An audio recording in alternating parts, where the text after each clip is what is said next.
చూస్ country delight, live better. ఇప్పుడే country delight app ని download చేసుకోండి.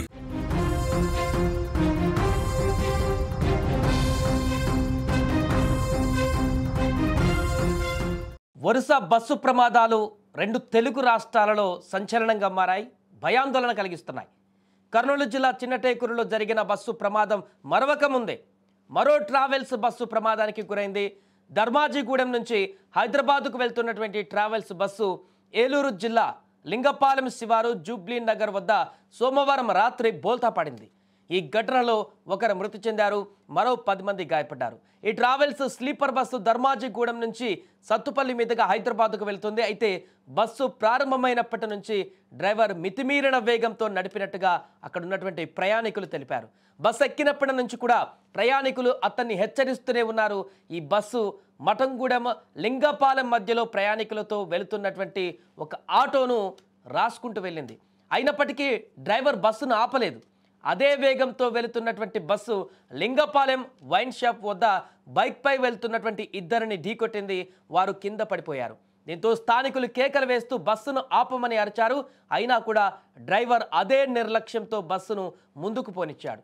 బైక్పై నుంచి పడిన ఇద్దరు బస్సును వెంబడించారు. ఇక డ్రైవర్ మరింత వేగం పెంచాడు. దీంతో ఈ క్రమంలో జూబ్లీ నగర్ సమీపంలోని మలుపు రావడంతో స్పీడ్గా వెళ్తున్నటువంటి బస్సు నియంత్రణ కోల్పోయి బోల్తా పడింది. ఈ యొక్క ప్రమాదంలో బస్సులో ముందు సీట్లో ఉన్నటువంటి హైదరాబాద్కు చెందిన సాఫ్ట్వేర్ ఉద్యోగం చేస్తున్నటువంటి వీరంకి ప్రవీణ్ పైన బస్సు వరిగి పడడంతో అక్కడికక్కడే మృతి చెందాడు. సమాచారం అందుకున్నటువంటి పోలీసులు అక్కడకు చేరుకొని బస్సులో ఉన్న 13 మందిని బయటకు తీశారు. బస్సు డ్రైవర్ మద్యం తాగి ఉన్నట్లుగా కూడా అనుమానిస్తున్నారు. దానికి సంబంధించిన పూర్తి వివరాలు బయటికి రావాల్సి ఉంది. కానీ బస్సు డ్రైవర్ తీసుకున్నటువంటి ఈ నిర్ణయం పూర్తిగా ర్యాష్ డ్రైవింగ్, స్పీడ్ డ్రైవింగ్.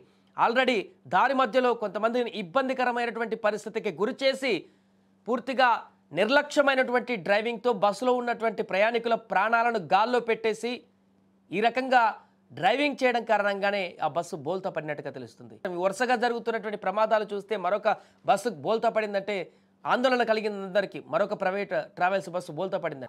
పూర్తిగా డ్రైవర్ నిర్లక్ష్యం కారణంగా ఒక ప్రాణాన్ని బలి తీసుకున్నాడు. కాబట్టి ఖచ్చితంగా ఈ యొక్క ప్రమాదానికి సంబంధించినటువంటి దర్యాప్తు అయితే కొనసాగిస్తున్నారు. డ్రైవర్ ఎందుకు అలా ర్యాష్ డ్రైవింగ్ చేయాల్సి వచ్చింది? ప్రయాణికులు హెచ్చరిస్తున్నా కూడా అంత స్పీడ్గా డ్రైవ్ చేయాల్సిన పరిస్థితి ఎందుకు వచ్చింది? ఆల్రెడీ దారి మధ్యలో ఒక బైక్ని ఢీకొట్టినా కూడా మరలా పరిగెత్తుకుంటూ ప్రయాణించాల్సిన పరిస్థితి ఎందుకు వచ్చింది? ఇంత ర్యాష్ డ్రైవింగ్ అతను ఉద్దేశపూర్వకంగా చేస్తున్నాడా, లేకుంటే ఎందుకు ఇంత స్పీడ్ డ్రైవింగ్ చేశాడు? దీనికి ఇంత ప్రమాదానికి ఎందుకు కారణమయ్యాడు? ఒక ప్రాణాన్ని ఎందుకు బలి తీసుకున్నాడు? అనేక మంది ప్రాణాలను గాల్లో పెట్టే ప్రయత్నం ఎందుకు చేశాడు? ఇదే అంశం ఇప్పుడు చర్చనీయాంశంగా మారింది. ఏదేమైనా కూడా వరుస బస్సు ప్రమాదాలు ఒక్కసారిగా తీవ్ర ఆందోళనకు గురి చేస్తున్నాయి. మొన్న కర్నూలు కానీ, నిన్న చేవెళ్ళ కానీ, మళ్ళీ అదే రోజు సాయంత్రము ఈ జరిగినటువంటి ప్రైవేట్ ట్రావెల్స్ బోల్తా ఘటన కానీ వరుస ప్రమాదాలు అయితే తీవ్ర ఆందోళనకు గురి చేస్తున్నాయి. డ్రైవర్ నిర్లక్ష్యం కారణంగా లేకుంటే ఇంకేదైనా కారణం కానీ ప్రమాదాలు అయితే తీవ్ర ఆవేదనకు గురి చేస్తున్నాయి. అక్కడ చాలామంది ప్రాణాలు కూడా ఈ ప్రమాదాల్లో కోల్పోతుండడం కూడా ఆందోళన కలిగిస్తున్నాయి. ఏదేమైనా కూడా వరుస బస్సు ప్రమాదాల నేపథ్యంలో మరొక బస్సు ప్రమాదానికి సంబంధించినటువంటి ఘటన తాజాగా జరిగింది. దీనికి సంబంధించిన వార్త కూడా ఇప్పుడు వైరల్గా మారుతుంది.